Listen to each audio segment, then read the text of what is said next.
Şimdi yaylalarda, obalarda, dağ taş gezerken değerli izleyenlerimiz davarlarımız vardır. Davarların en önemli bekçisi de köpeklerimizdir. Çoban köpeği deriz. Aslında evimizin bekçileridir onlar.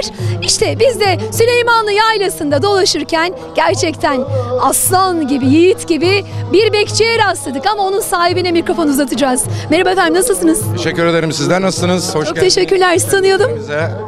Akın ben. Sarayköy'denim. Anadolu çoban köpeğimiz Zor Bey.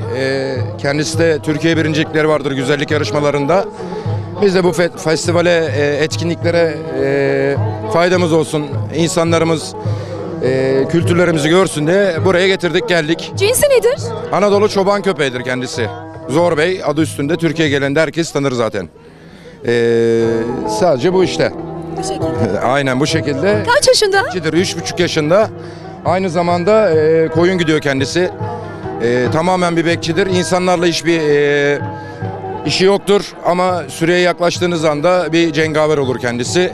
Gerekeni yapar yani. Bu kadar. İşinin ehli gerektiği yerde gerekeni yapıyor, Tabii, değil tam mi? bir bekçidir kendisi. Bekçiliğini yapıyor tabii. Allah razı O olsun. zaman bekçimizi şöyle dolaştıralım bakalım yaylada neler çıkacak karşısına. Hoş geldiniz. Sefalar getirdiniz. Kolay gelsin size de. Sağ olun.